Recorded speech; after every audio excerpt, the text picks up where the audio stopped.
What do you make of Crawford's performance against Masvidal? I think he knows why his weight class is there. Right? He make a good fight, but for me, I think he lost the fight or draw. Okay. Or would be. Saul Canelo Alvarez has recently admitted that he hasn't received any offer from His Excellency Turki Al-Sheikh, but he is more than ready to step up against Crawford. Plus, he has also joined the Hate March, which is criticizing the judges for rigging the results of the Madrimov against Terence Crawford. He scored that fight in favor of Madrimov and expected a draw. He said this at the first face-off of his upcoming fight after the continuous call-outs of Bud Crawford. Currently, he is completely locked in for preparations against Edgar Berlanga Jr. The Mexican star has also accused Terence Crawford and the Matchroom promoter of using his name to sell their fight. Eddie Hearn is the CEO of Matchroom Boxing, who is promoting Berlanga Jr. in this fight. He took Hearn to the cleaners when he met him at this promotional event. Without any shame or remorse, Eddie admitted that he was guilty. Both Canelo and Eddie Hearn have a sweet and sour relationship due to Eddie's weird behavior. Their feud is more than a decade long. Earlier, Eddie's Matchroom fighter Dimitri Bivol has badly sabotaged Canelo's entry into the 175 division with a unanimous defeat. However, Canelo was also responsible for some of Eddie's painful nights. Canelo has beaten Eddie's most prized fighters like Callum Smith, John Ryder, and the legend Gennady Golovkin. Is there any other Matchroom fighter who was dethroned by Alvarez? Tell us in the comments if you can recall. In the media briefings before the face-off, Canelo seemed very confident and calm as usual. However, he continued to drop his verbal bombs against Terence Crawford and Berlanga Jr. He teased Berlanga saying, "I know he's strong. I know he's coming with everything he got, but at the end of the day, he doesn't represent anything different from what I've seen or faced. This is not something new for me. Going to do my work in the gym." Canelo also clarified to everyone that he loves boxing, and he has no plan to leave the sport at this point. Boxing is his biggest motivation in life, and he is thankful for having opportunities like this. However, he mocked Edgar Berlanga for being petrified in his responses to the questions of media. Canelo made fun of saying, I don't understand really well, but like something like you're gonna see something, and you will see in September 14th, and say, okay, you will see something different. That's for sure. Eddie also made a great speech in favor of Edgar Berlanga as usual. He knew that Berlanga was a big underdog, but he tried to improve his position in this fight by counting his attributes. He bragged in his usual way, Edgar Berlanga is here only to win. 16 first-round knockouts in the first 16 games, 22-0. This kid has an amateur pedigree. This kid has the ability. This kid has dynamite in his hand that will put everything on the line on September the 14th. Eddie praised Canelo as well for saying yes to this fight and promised him that Edgar Berlanga would step in the ring for a win. The best thing about Edgar is that he doesn't try to dance around in the ring, and he never tries only to survive 12 rounds. Eddie thinks that Edgar is also a hard puncher like Canelo, who always goes for a stoppage. In the end, he played the Puerto Rico-Mexico rivalry card and said, "And yes, it is Puerto Rico against Mexico, but it's deeper than that. This is an opportunity of a lifetime for Edgar and his father. He's dedicated his life to the sport, and I promise you he will give every inch of his soul in Las Vegas." Tommy's right, this is going to be a wild week. Canelo Alvarez weeks always are. Incredible scenes, but remember one thing, this guy is here to fight.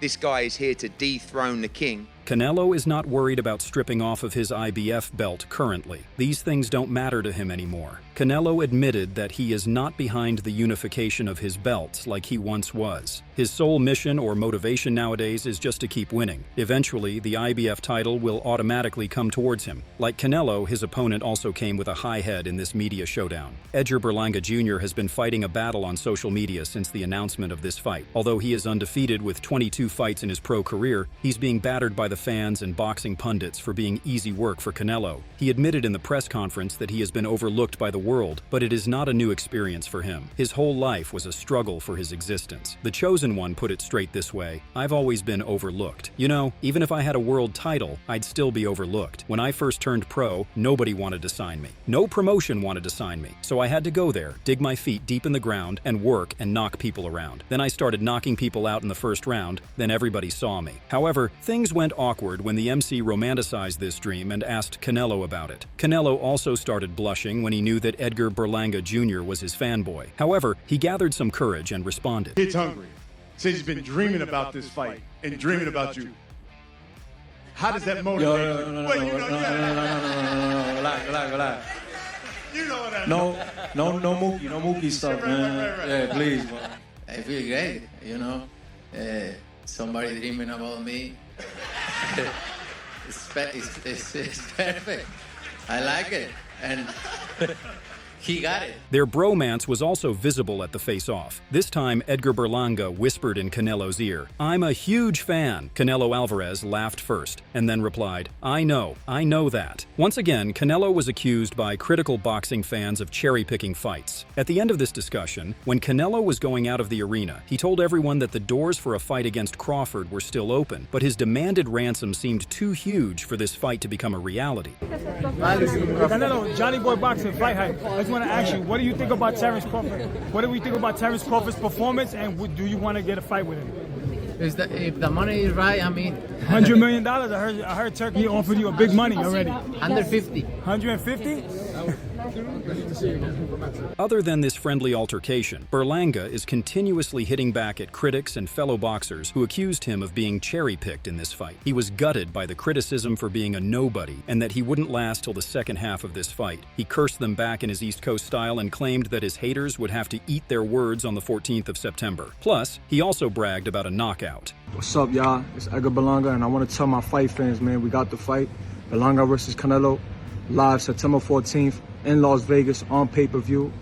And for y'all haters, man, y'all gonna eat y'all words.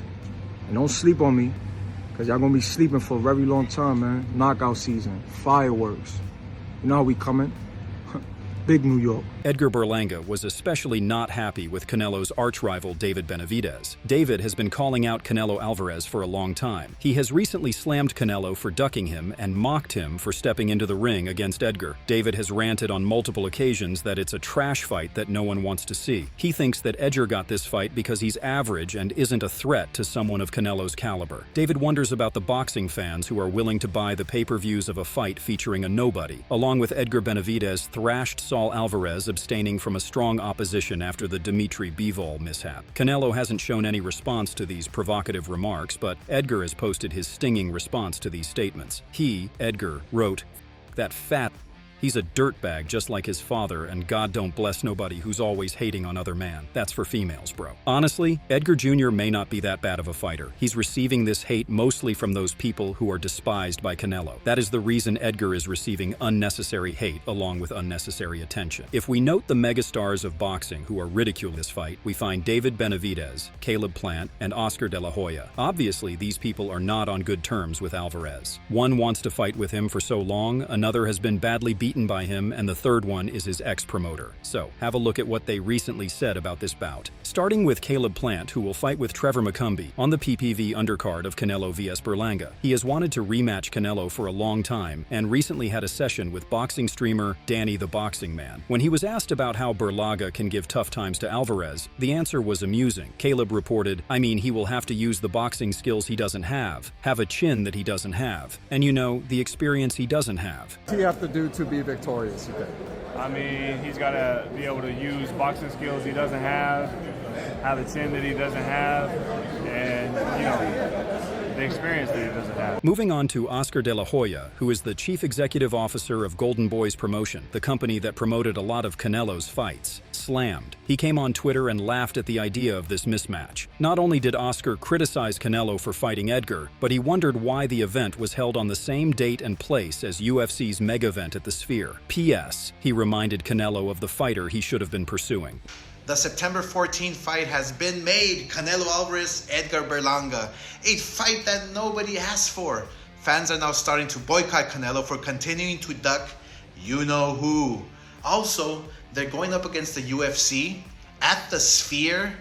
Ooh, good luck with making a splash with that one. It is not tough to guess the fighter Canelo is ducking, isn't it? This is the man who came up with the funniest mockery of Saul Canelo Alvarez. He made a special merch for this fight. He is David Benavidez, and in this latest installment, he expanded his clothing store by including t-shirts in which David is shooting the ducks with his belt on. What fascinated us the most was that all ducks have the face of Canelo. This is by far the funniest rant, in which David is aiming for Canelo ducklings. Another man who is very upset by this fight is the CEO of UFC, Mr. Dana White. He has also spent millions of bucks for his upcoming event at the Sphere. Like our big night, their card is also beefed up and has some big names like Sean O'Malley's headlined Noche UFC. White has already expressed his discontentment with the MGM for allowing this mega clash of boxing and MMA on the same date and so close. The UFC CEO said, "Canelo's one of those guys that I respect. And hey, good on PBC's Al Heyman. Heyman snatched that date right away from me. His concerns were genuine, as they have already spent over $17 million on this flagship event. How can they agree with having the biggest star in combat sports fight 2 miles down the same road?" Likewise, the fans are also figuring out to prefer their favorite event, and they have turned to the comment section to criticize organizers for putting these events together. The boxing event includes several top fighters like Rolly Romero, Caleb Plant, and Trevor MC Cumbie in its undercard. The tickets for this fight are now on sale, and you can get them now from AXS.com. In addition to this, the pay-per-view is available on Amazon Prime Video. This can also be purchased at ppv.com as well. The time is not confirmed yet, but it will start at some time in the evening of Saturday, 14th of September. So are you anticipating this fight? Tell us in the comments if you are not. And don't forget to like, share, and subscribe to this channel for more honest videos like this.